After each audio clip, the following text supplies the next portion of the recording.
Rina dan Dewa adalah pasangan muda yang penuh dengan harapan. Mereka menikah dengan cinta yang kuat, dan meskipun mereka tidak sempurna, mereka bahagia dengan apa yang mereka miliki. Dewa, suami Rina, adalah seorang pria yang ambisius dan pekerja keras. Ia berusaha memberikan segala yang terbaik untuk keluarganya, termasuk rumah yang nyaman dan kehidupan yang mapan. Namun Rina merasa ada yang kurang dalam hidupnya. Rina adalah seorang wanita yang lahir dari keluarga miskin, dan keinginannya untuk merasakan kehidupan mewah dan penuh dengan kebebasan materi membuatnya selalu merasa tidak puas. Meskipun Dewa selalu berusaha memenuhi kebutuhannya, Rina merasa hidupnya masih jauh dari kata sempurna. Ia mendambakan lebih banyak uang, lebih banyak harta, dan lebih banyak kemewahan. Suatu hari Rina bertemu dengan Wira, ayah mertua yang berusia lebih tua dari suaminya. Wira adalah seorang pengusaha sukses dengan kekayaan yang melimpah. Ia sudah memiliki banyak properti dan usaha yang sangat berkembang. Meskipun Wira tampak sangat bijaksana dan penuh perhatian, Rina merasa sangat tertarik padanya. Bukan hanya karena kebijaksanaannya, tetapi juga karena kekayaan yang dimiliki oleh ayah mertuanya. Rina merasa bahwa dengan menjalin hubungan lebih dekat dengan Wira, ia bisa memiliki semua yang selama ini ia impikan. Tanpa ragu, Rina mulai menjalani hubungan dengan Wira secara diam-diam. Wira juga memberi perhatian lebih kepada Rina, memberi nasihat tentang bisnis dan kehidupan, dan seringkali menghabiskan waktu bersama Rina tanpa kehadiran Dewa. Rina merasa semakin tergoda dengan kekayaan Wira dan mulai memandang suaminya dengan cara yang berbeda. Ia merasa Dewa tidak cukup memberikan apa yang ia inginkan. Meskipun Dewa bekerja keras setiap hari, selama beberapa bulan, hubungan terlarang antara Rina dan Wira berjalan lancar. Mereka saling berbicara tentang ambisi, tentang kekayaan yang bisa mereka raih bersama, dan tentu saja tentang hubungan intim yang semakin intens. Rina merasa mendapatkan apa yang ia inginkan, sementara Wira merasa bahwa Rina adalah wanita yang sempurna untuk mewarisi kekayaannya. Namun karma tidak pernah tidur.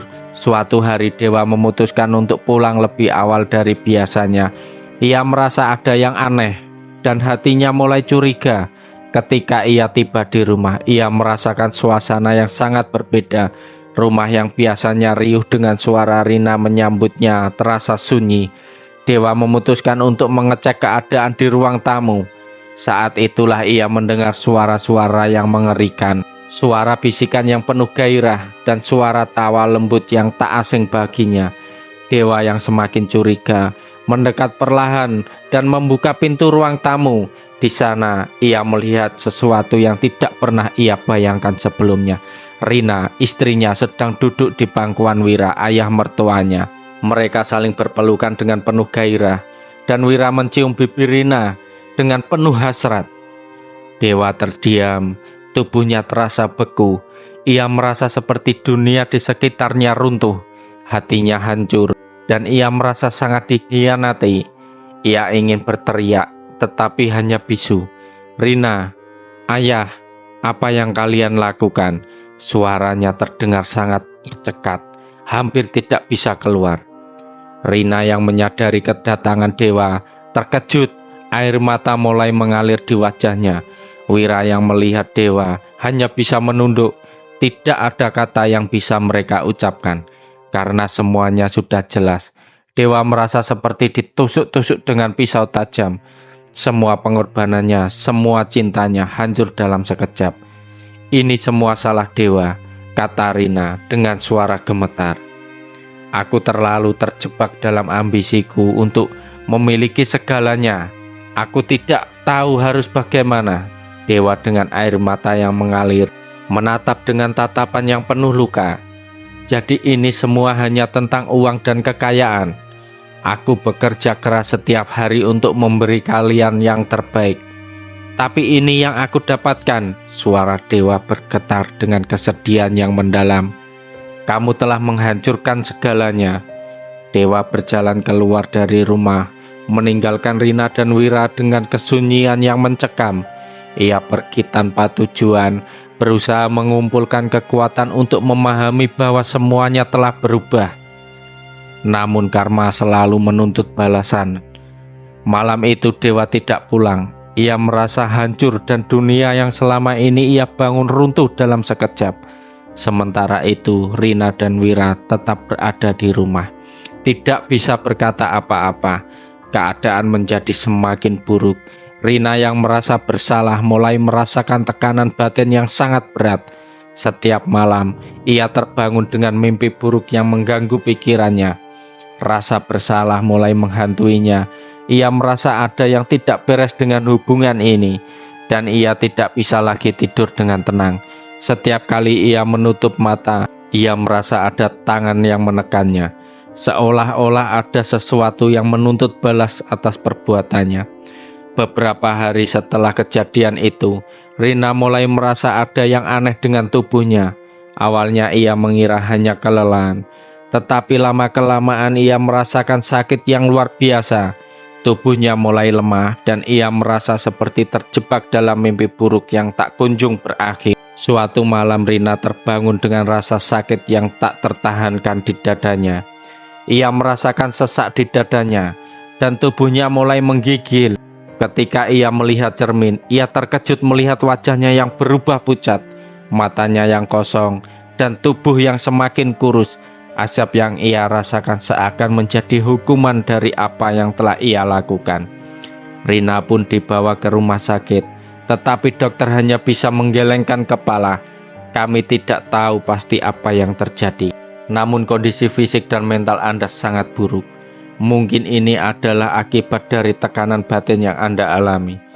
Di rumah sakit Rina teringat pada setiap langkah yang telah ia ambil. Ia mengingat perselingkuhannya dengan Wira yang hanya dilakukan demi kekayaan dan kemewahan. Ia menyadari bahwa azab yang datang kepadanya adalah akibat dari perbuatan yang tidak dapat dibenarkan.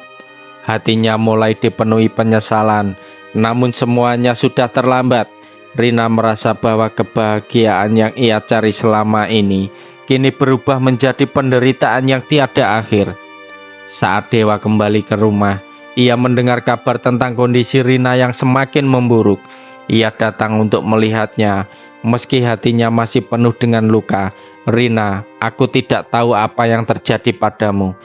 Tapi ini semua adalah akibat dari perbuatanmu. Karma itu nyata. Jika kamu bisa kembali, aku harap kamu belajar untuk tidak mengkhianati orang yang mencintaimu, katanya dengan suara penuh kesedihan. Rina yang kini terbaring lemah di rumah sakit hanya bisa menangis, menyesali segala perbuatannya. Ia sadar bahwa kekayaan yang ia kejar dengan cara yang salah hanya memberikan penderitaan. Ia tidak bisa kembali lagi dan kini hanya bisa menunggu akibat dari dosa-dosanya. Pesan moral dari cerita ini mengingatkan kita bahwa tindakan pengkhianatan tidak akan pernah terlepas dari konsekuensinya.